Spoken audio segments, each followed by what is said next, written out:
Good afternoon, students. Today we'll start with a new lesson. Lesson number 6. David begins a new life. It is an extract from David Copperfield, written by Charles Dickens. This is a beautiful novel written by the author Charles Dickens, and in this textbook, we are going to see in two parts, that is, lesson number 6 and lesson number 7. The story is based on a boy called David Copperfield. And somewhere it is always told that the author had related this character to his past or his childhood days. So let us see who is David Copperfield and what had happened with him. Before going into it, we'll just take a look about the author.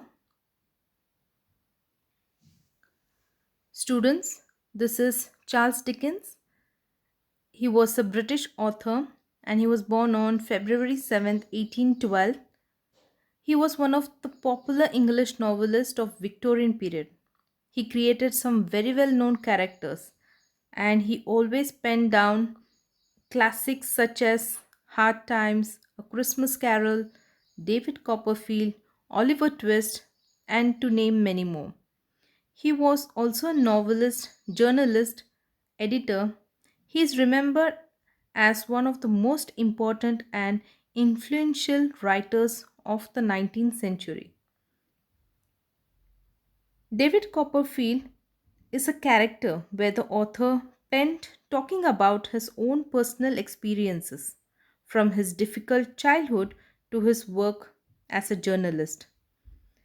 Here, it's a skillful combination of negative experience that he had in his early teens with his boundless imaginations. So, this is a very interesting story. And, children, to your information, you should also know that he had written many different books and they were also equally famous. And not only this was limited to books, there were some picturizations, that is, like films were also made based on his novels. You can also take a look into it. So, students, before I start with the lesson, uh, how do you feel when a family is there around you? Yes, you must be feeling great because there are some people who love you, who take care of you, and rather, we need such people. We are dependent on each other for all these things. But just imagine if somebody has a difficult childhood days, like there is no one to take care of, there is no proper family to support, and in this particular situation, it is very natural for one to break down, to have uh, pain mentally, physically. All these situations are there to be faced. And one such character we are going to learn today is David Copperfield. He was a boy who had a very difficult childhood due to the family background. Very early, he lost his father, and due to certain situations, he that is, his mother had to remarry and he gets a stepfather. But to his bad luck, even the stepfather was so furious to him that he always used to dislike him, and of course he was very much afraid of him. His stepfather had taken many things granted, and he first sent him to his hostel, then later to a different place to work. It's a kind that he didn't give any kind of affection or the fatherly feeling what it was required by the boy. So, this is the part one. We'll start reading with it. The novel David Copperfield by Charles Dickens tells the story of David from childhood to maturity. David was born in England about 1820. His father had died before he was born. 7 years later, his mother married Mr. Edward Murdstone. David dislikes his stepfather, who mistreats him for not doing well in his studies. Once, while he is being thrashed, David bites Mr. Murdstone. David is sent to a boarding school called Salem. Salem House, which has a ruthless headmaster, Mr. Crickle. So here it's in general small gist they have given about David, what happens to him. That like he was born in England in the year 1820, and he lost his father before he was born, and later his mother his mother got a stepfather for him, and he was named as Mr. Edward Murdstone. David did not like his stepfather because he used to mistreat him. Mistreat means not treating someone with dignity and love. So, why was he mistreated? Because he was not good in studies or some other thing. But this point was being always highlighted, and he was being thrashed also. Thrashed means hitting someone. David bites. That is like this is the thing happened once he was being thrashed. David with lot of pain, and he bites Mr. Mudstone and he runs away from there. To this punishing this boy, what did this father do? Stepfather, he sent him to a boarding school. Where is it? Salem House. And there again, to his bad luck, there was a ruthless headmaster. That means the headmaster who was very strict and who also punished him often for doing small mistakes. And who was he? He was Mr. Crickle. David's mother dies while he is at Salem House and he returns home. Mr. Mudstone sends David to work in a factory in London. David's landlord in London, Mr. Micawber, goes bankrupt and is imprisoned. David decides to run away. Now, here again, after coming from the boarding school, he learns that his mother is no more. So, his father, that is stepfather, sends him to London in a factory to work over there. And there also his uncle, the so-called uncle, was there. Mr. Micawber was turned to bankrupt. That was, he was into a heavy loss and he has to go into a prison, that is into the jail. Then David decides that he's not going to stay anymore with his stepfather, and he decides to run away from that place. David's only relative who can help him is his aunt, Miss Betsy, who lives in Dover. He walks all the way from London to Dover. Now read on. So this is in general part they have told till what the story has actually started with now. Now we will see his actual journey with lot of pain, whatever he has faced from his headmaster, his stepfather, his uncle, the person who had given him the work in the London. Now he decides to go and meet Aunt Betsy, who was the only hope for him. So here is the journey how he moves to Dover from London. My journey to Dover was very difficult. One, I was difficult one. I was robbed almost as soon as I had left the house.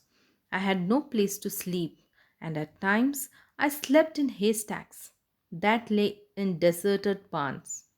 I encountered dangers of all kinds. I got a 6 mile ride in a cart and I walked the rest of the way to my aunt, Miss Betsy's house. My shoes were in a woeful condition and my cap was frayed and battered.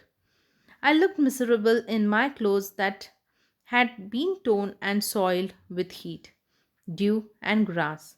While searching for Aunt Betsy's house in Dover, I met her handmaid. She led me to the house where I was destined to find refuge and care. So, here you could see a situation where this is David Copperfield, and you could see his dress almost torn into bits. Why? Because he had traveled very long way from London with very few money in his pocket, and that too it was being robbed by someone. He almost walked almost half of the way, somewhere taking a lift in a cart, or somewhere he was staying in the night on the barns. That is like barns are like it's an vacant houses where all the barns, all the haystacks. Haystacks are the things which are eaten by the cattle, by the goat, and these are being stacked one upon the other. So, to spend a night, David had to find a place over there and spend the night over there. His shoes were almost in a woeful condition. Woeful means bad condition. They were frayed and battered, means they were torn into pieces. And he had also encountered dangers, means he has to face many different kinds of dangers because he was small. He was not a grown up boy, or rather a matured person to face all the difficulties in the journey. His clothes were totally torn and it was fully covered with soil, grass, and he didn't know what to do with it because he didn't have any other choice. Just he has to meet his Aunt Betsy. And finally, when he came to the place, first he saw the handmaid. Handmaid means maid. A person who helps someone is called as maid, or we can also say helper. And she took him to the house where actually David was destined. Destined means destiny, we say nasib आपण म्हणतो. Yes, he was destined to refuge and care. Refuge means to find some place to stay under someone's support, and this was the place where finally he's going to get some kind of care.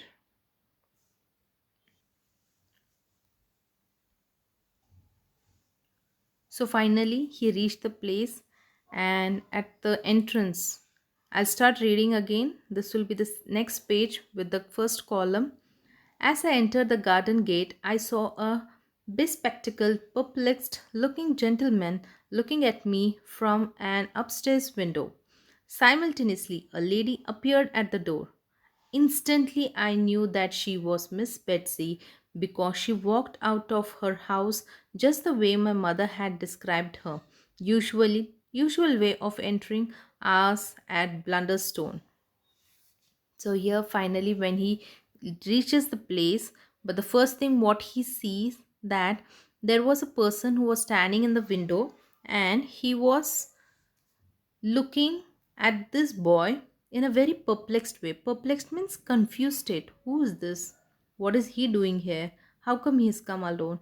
All these kind of confusion coming together creates a word called perplexed. That's a confusion state.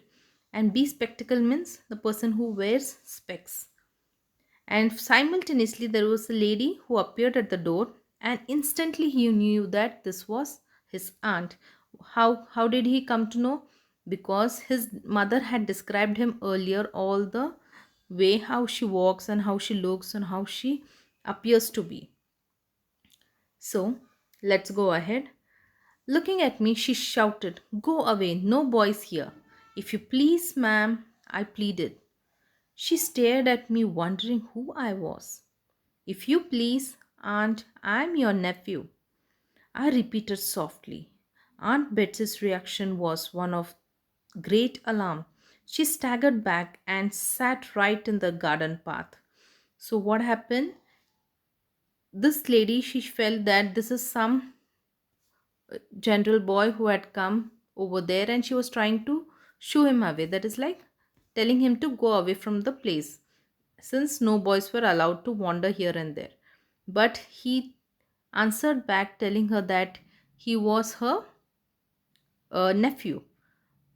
To hearing this, she was quite surprised and she was like, "What?" With that reaction, what was her immediate reaction? She sat down immediately there itself.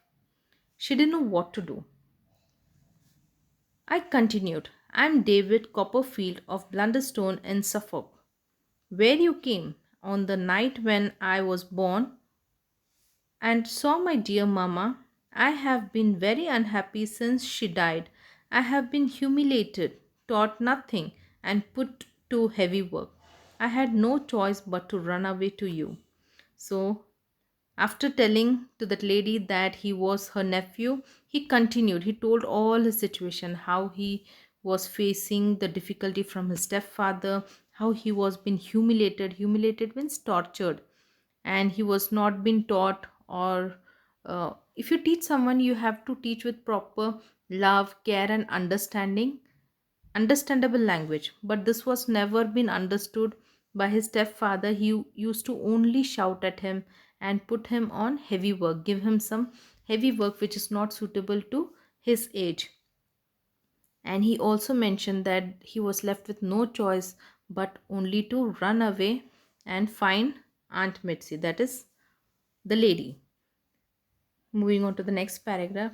I was telling my aunt about my journey when all at once I broke into tears.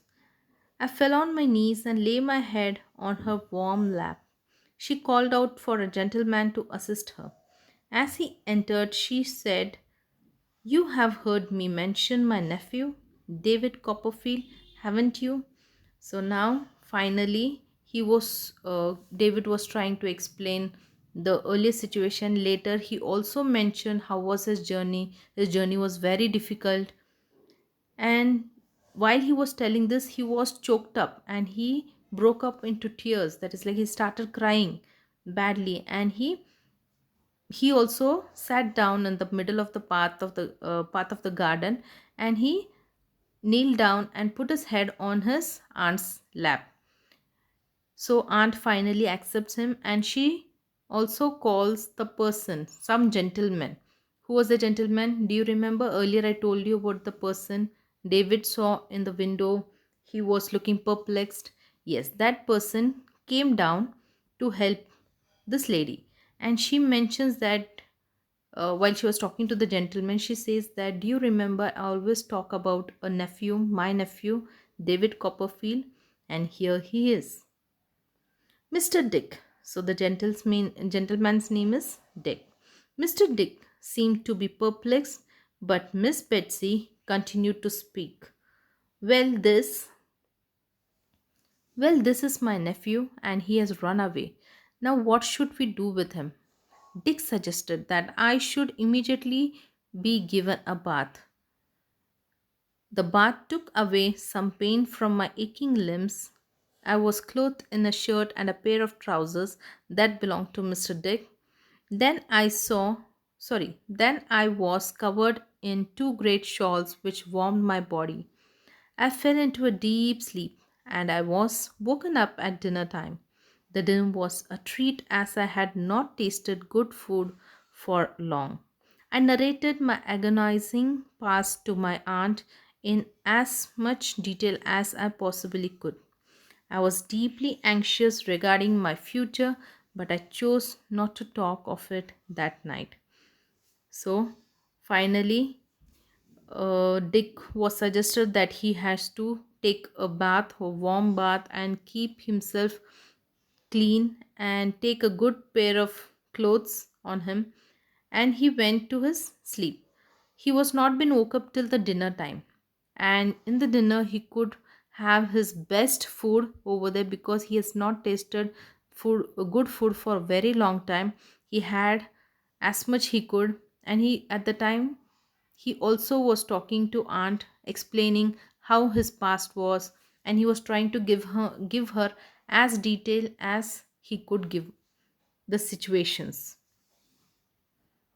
So, and deeply he was anxious means you're very much uh, what do you say? आपण खूप anxious असतो when you feel like something is going to happen. You're excited also. It's a mixed feeling. It's a mixed feeling of fear, happiness. That anxiety was there, and he was feeling very happy and secure at his aunt's place.